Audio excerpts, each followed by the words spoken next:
Hi. So by now I'd be on a boat, some island or ocean outside of Greece, having fun with my friends. As I mentioned last week, this week I'll be talking about the ring finger. And the ring finger comes up as accountability. And I find it interesting that it's the ring finger that the engagement or the relationship, the emotion, the wedding ring, actually brings that energy of focus to that finger. It's interesting that that finger of marriage is in fact the accountability finger. The yes that is said, the I do, the yes, in what happens in my life, known or unknown, I have said yes to. I'm accountable. I have said yes. It goes pear-shaped. I said yes. And it's my yes that I look to be accountable for rather than to blame. Accountability means to inform, to let the other know where you stand. Yes has no power if you haven't got the ability to say no. It's in the ability to say no that I have the power to say yes. But whatever is in my life, the accountability is mine, as yes is the best way forward. If I go, yes, that has happened, then I'm able to go to the next situation and move in such a way that is preferable than before, or better than before, or enhanced than it was before. All of these things we are accountable for. There is nothing worse in my books than someone saying to me 10 years down the line, I really don't like it when you do X, Y, Z. And I go, what? Had you told me that 10 years ago, I would have stopped it there. But because you didn't mention it to me, now you've been feeling all those feelings for 10 years.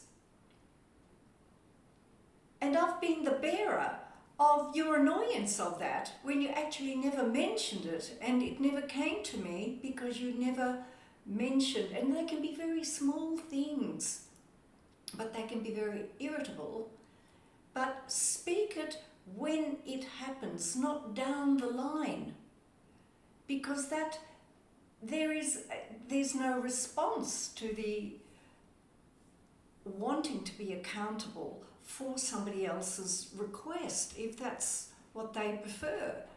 And it's no biggie, or there's an ability to want to do something to avoid an irritation to someone else. I'm actually laughing on the inside because I can remember sitting around the dining table with the siblings, and we knew exactly what to do to annoy them, to push their buttons. You know, we were fully accountable of knowing we were annoying or being annoyed, and they were aware of doing the annoyance. So, you know, accountability is a big deal. It's a really big deal. I can remember this dancer came and she won championship after championship, and her dancing partner had moved on and she had a new dancing partner. And this new dancing partner would not take any directions or any creativity on her part. And she was going nuts. She didn't know how to deal with the energy of this new dancing partner. And what showed up was that in her marriage, they had such a good relationship that they communicated so well. They would meet each other in what was convenient, what worked, what helped the other. And it had such a high standard that it was so normal to her to have a relationship like that, because she wouldn't have been in a relationship where she was married if that wasn't present, because that was her nature. And this dancing partner didn't have that quality. And that's why it got up her nose. She was expecting the same level of relationship from her dancing partner as she had in her marriage. And to be able to see that that was not the case, she then had a way of working out how she could now address it and deal with it, rather than be frustrated that it didn't naturally happen.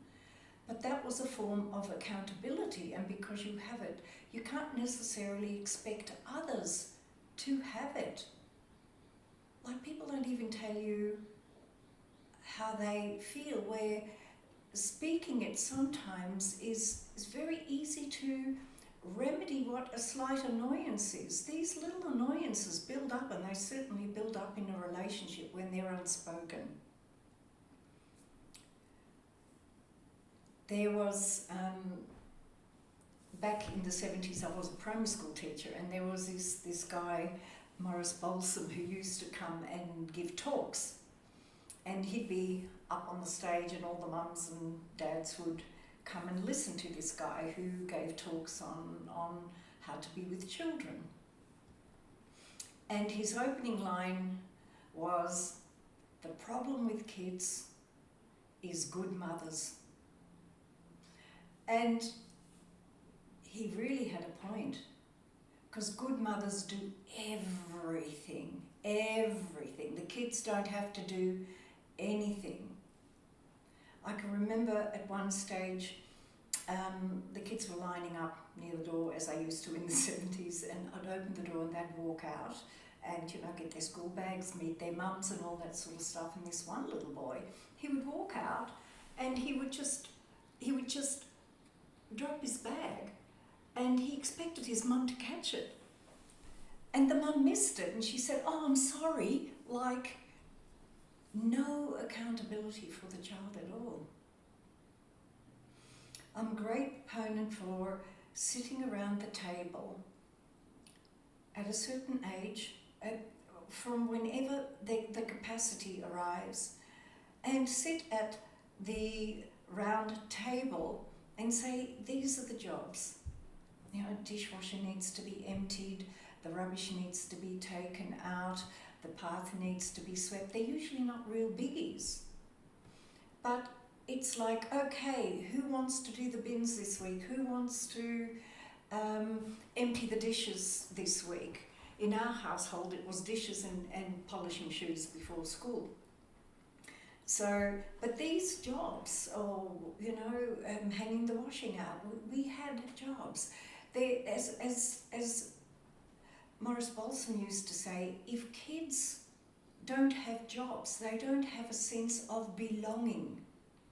And if they don't include themselves in jobs, well, they don't belong. We sit at the table to eat because we've all contributed to something in the community or family. We each have an accountability in the relationship. So, marriage, relation, I don't like the word ship, relations. We're not a ship. There is an element of what is called primary, the accountability of being primary in a relationship. There is such freedom in primary. and the accountability of being able to rely on those you live with. I can remember that my partner used to come in or come to me and say, have we got anything happening on Saturday? Did we agree to something on Saturday? And I'd go, no, not that I'm aware of. And go, right, then I can go ahead with this invitation I've just been given. And it's like, yes, but he would check first. Because if we did, that was the primacy. So running things past each other first. And I know people from the outside would have said, well, why would you ask for permission? Well, it's not permission. It wasn't about permission. It was about primacy. If we had a plan, then that is what we agreed to. That is primary. And if nothing is happening, then there's this amazing freedom, because we didn't say to each other, well, you can't do that because we haven't got a plan. It was like if we didn't have a plan, there was freedom. There is great freedom in accountability, great freedom in commitments.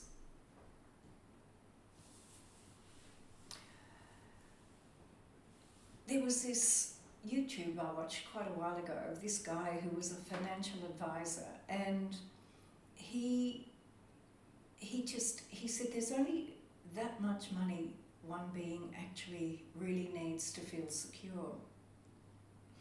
And he said past that point he preferred the focus to be on his marriage and his kids.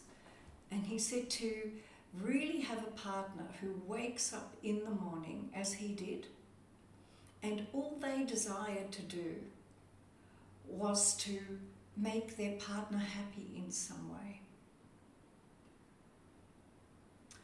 That'd be a wonderful thing to be accountable for, and if both parties had that way, that is wealth beyond wealth. And you can choose to have that as an accountability that you wish to hold yourself to.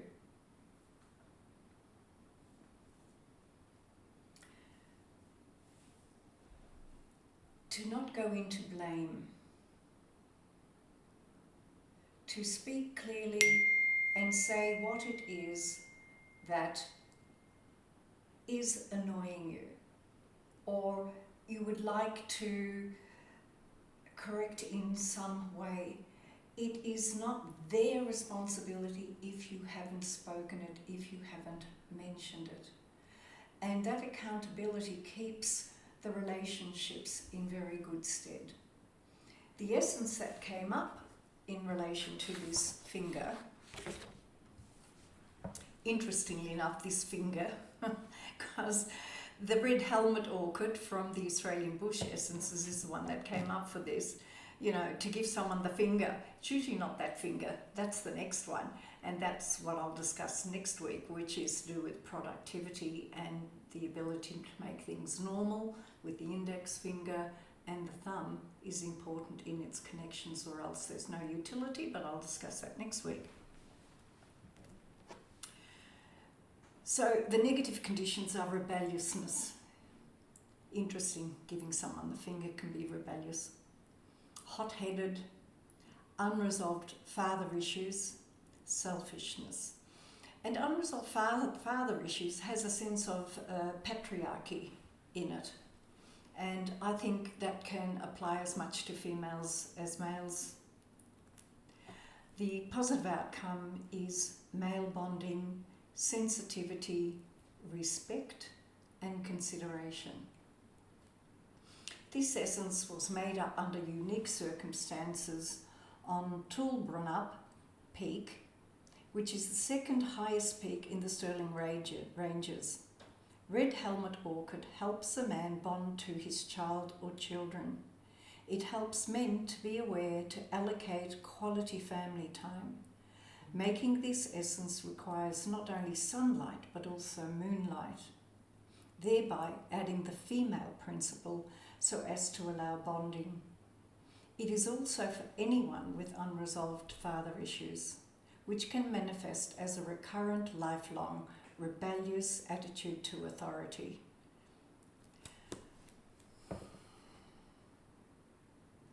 Accountability.